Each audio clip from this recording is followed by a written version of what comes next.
Hello नमस्कार दोस्तों, बहुत बहुत स्वागत है इस प्यारे से पॉडकास्ट में आप सभी का। और मेरे साथ जुड़ी है आज पारुल, जो राजस्थान राज्य के हनुमानगढ़ जिले की पीलीभीत तहसील की रहने वाली बच्ची है और बहुत ही शानदार मेहनत करके दिल्ली विश्वविद्यालय के सबसे शानदार कॉलेज हिंदू कॉलेज में इन्होंने अपना एडमिशन जो है उसे सुनिश्चित किया है। किस तरह से CUET की इन्होंने तैयारी करी, किस तरह से काउंसलिंग जो एक बहुत ही जटिल प्रक्रिया है उसमें इन्होंने भाग लिया और अपने सपनों की कॉलेज में एडमिशन पाया।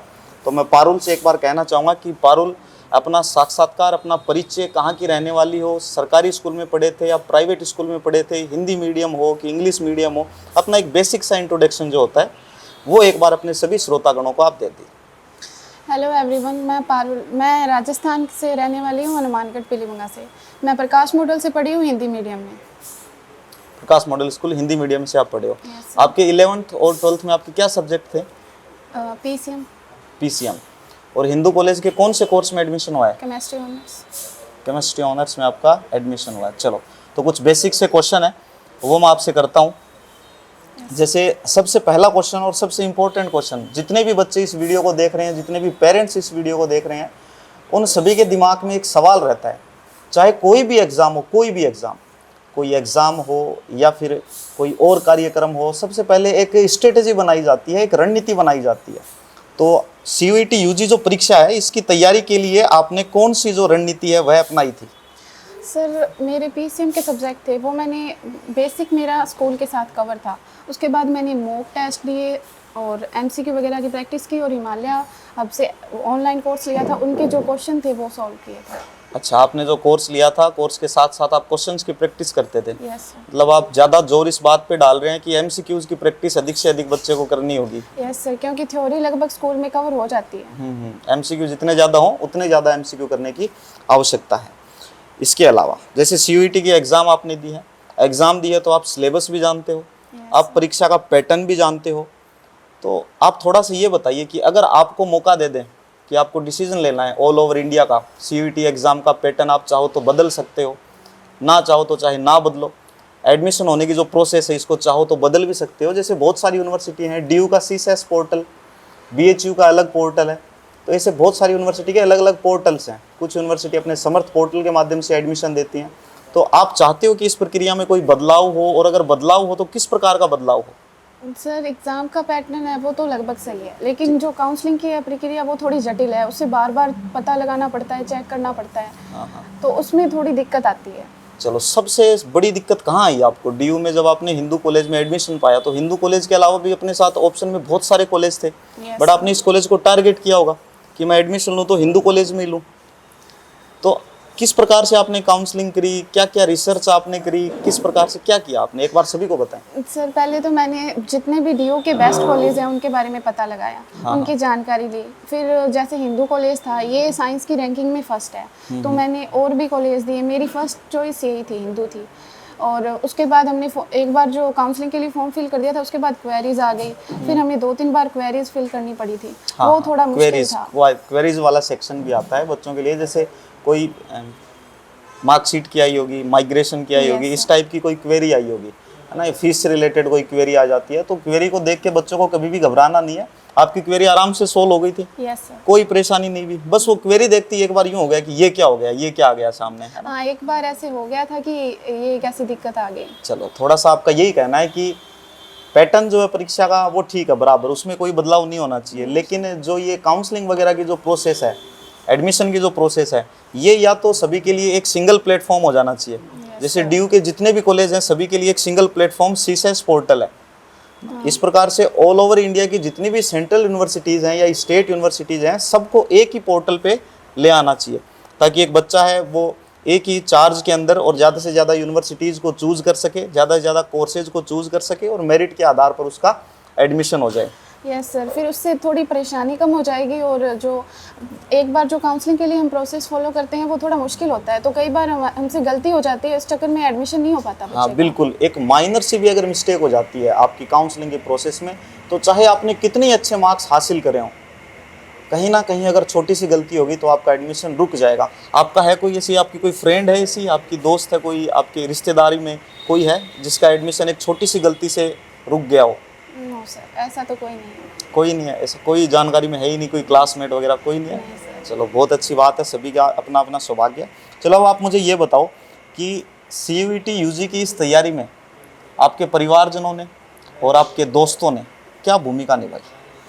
मेरी फैमिली की तो बहुत बड़ी भूमिका है इसमें। मैंने जो 12th के बाद एग्ज़ाम के बाद तैयारी शुरू की थी, तब मेरी मम्मा ने बहुत हेल्प की थी। वो सुबह जल्दी उठाते थे, पढ़ने के लिए कहते थे, शाम तक वो मतलब पूरा का पूरा सपोर्ट था उनका। और पापा भी थे, चाचू भी थे, सारी फैमिली ने बहुत सपोर्ट किया और मेरी फ्रेंड ने भी बहुत सपोर्ट किया था। चलो बहुत अच्छी बात है। चलो दिल्ली विश्वविद्यालय में आपका एडमिशन तो हो गया, यस सर। आपने हिंदू कॉलेज में एडमिशन ले लिया, केमिस्ट्री ऑनर्स में लिया है। Yes sir. केमिस्ट्री ऑनर्स ही क्यों चुना? सर केमिस्ट्री कुछ तो इजी भी है और हमें करने में अच्छी भी लगती है। अच्छा अच्छी।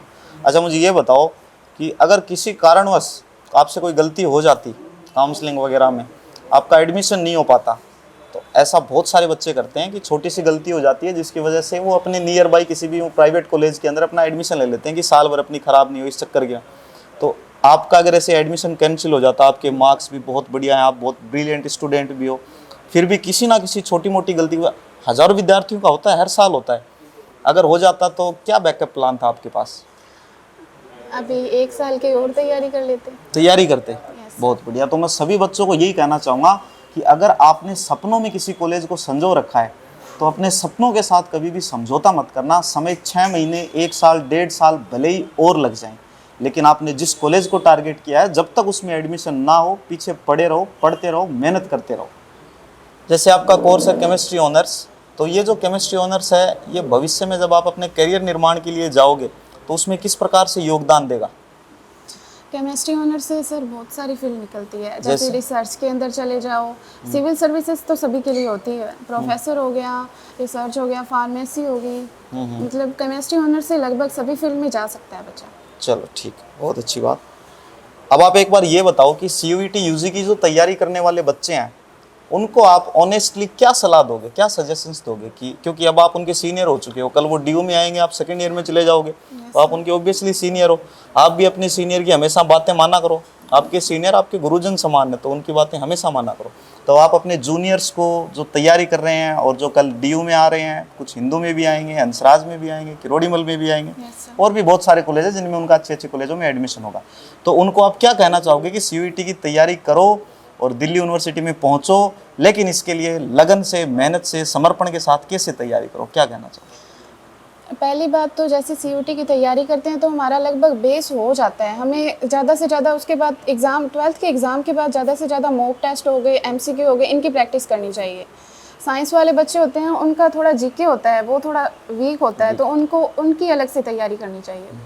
और वैसे देखा जाए तो GAT वाला पोर्शन तो DU में चाहिए भी नहीं, है ना, वो GK वाला तो उसमें चाहिए भी नहीं। अपने अच्छे डोमेन जो है उनको मजबूत कर लो, लैंग्वेज जो है उसमें अच्छे मार्क्स लेके आओ, काम बन जाता है। Yes sir. आपके कितने मार्क्स आए इस बार? मेरे 739 थे। 739 मार्क्स आए थे, मार्क्स तो बहुत बढ़िया हैं। 739 आउट ऑफ 1000 या 1250? 1250 में से, चलो बढ़िया बात है, अच्छे मार्क्स हैं, आपने काउंसलिंग भी अच्छी की है। चलो आप ये बताइए मुझे कि अगर दिल्ली विश्वविद्यालय में पढ़ाई के साथ साथ बहुत सारी और भी गतिविधियाँ होती हैं, तो उन गतिविधियों में आप कौन सी गतिविधि में हिस्सा लेना चाहोगे? जैसे कोई खेल हो गया, कोई सांस्कृतिक कार्यक्रम हो गया, क्लबिंग हो गए, जैसे सोसाइटीज़ वगैरह होती हैं DU की, तो आप किस प्रकार की गतिविधि में भाग लेना चाहोगे? NCC भी इसमें एक पार्ट है।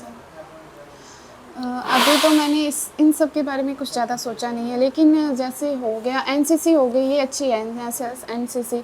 किसी का अगर गेम में है तो वो गेम में भी ले सकता है, लेकिन मेरा इतना गेम में है नहीं, तो मैंने अभी तक तो कोई सोसाइटी वगैरह ज्वाइन की नहीं है, और अभी अगले सेमेस्टर तक मैं देखूँगी कौन सी करनी है मुझे।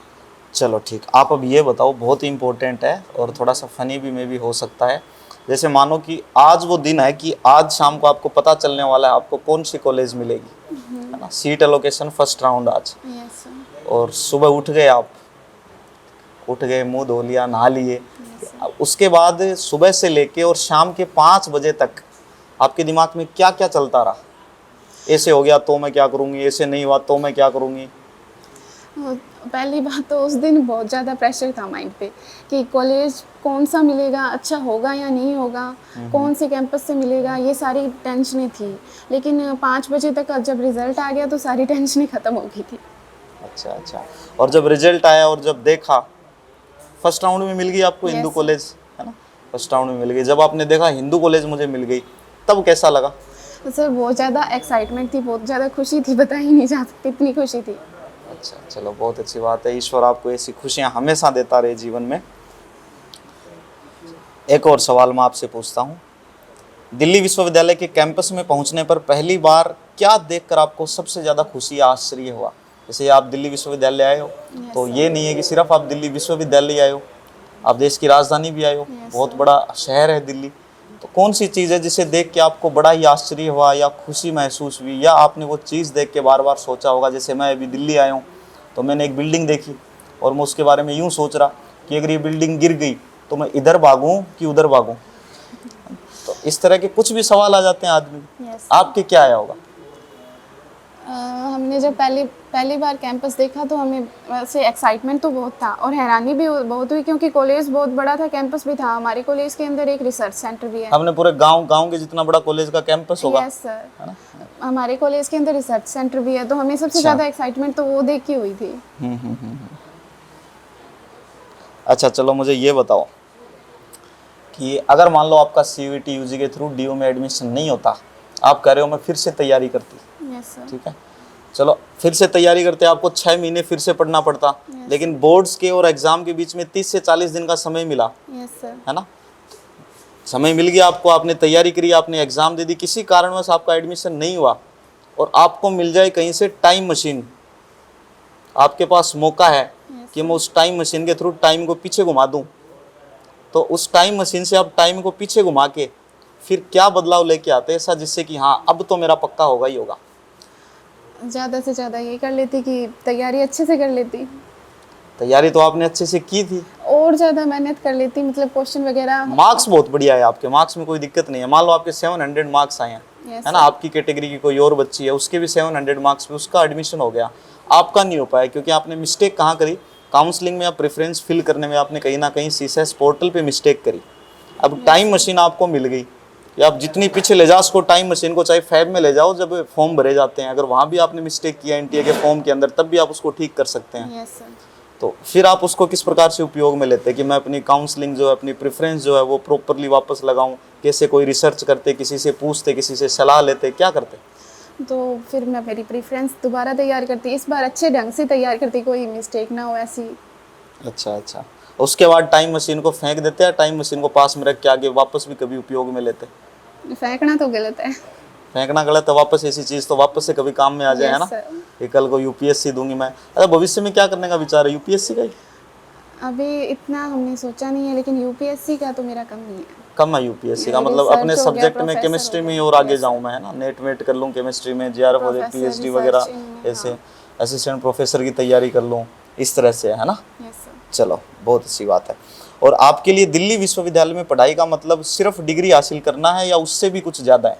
सर अगर डिग्री लेनी होती तो हम हमारे एरिया से भी कर लेते हैं। हाँ हाँ, जैसे तो करते हैं हमें बहुत सारे knowledge भी बच्चे। चाहिए। हाँ, बहुत सारे बच्चों का विचार ये होता है, बहुत सारे पेरेंट्स का भी ये होता है, बोले कि भाई साहब अगर कोई भी एग्ज़ाम का फॉर्म भरना है और उसमें क्वालिफिकेशन मांगी गई है ग्रेजुएशन, तो बोले ये कॉलेज है, इससे ग्रेजुएशन करेंगे तो भी वो फॉर्म भरा जाएगा, और DU से ग्रेजुएशन करके आएंगे तो भी वो फॉर्म भरा जाएगा। उस बच्चे में क्या अंतर लगता है आपको, जिसने DU से ग्रेजुएशन किया है या फिर उसने अपने किसी लोकल कॉलेज से ग्रेजुएशन किया है? जो DU से करेगा ग्रेजुएशन, वो उसका बेस स्ट्रॉन्ग होगा और उसको नॉलेज भी ज़्यादा होगा, तो वो किसी भी फील्ड में जाना चाहेगा तो वो आसानी से उस फील्ड में जा सकता है। उसका जो भी टारगेट होगा वो आसानी से अचीव कर लेगा उसे।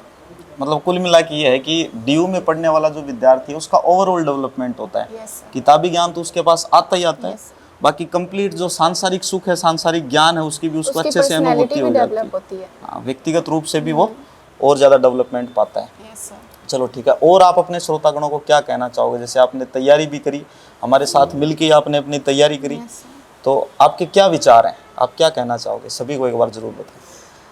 मैं तो इतना ही कह सकती हूँ कि जैसे हम तैयारी करते हैं तो हमें MCQ टाइप एग्ज़ाम आता है, तो हमें ज़्यादा से ज़्यादा मॉक टेस्ट हो गए, MCQ ये सॉल्व करनी चाहिए।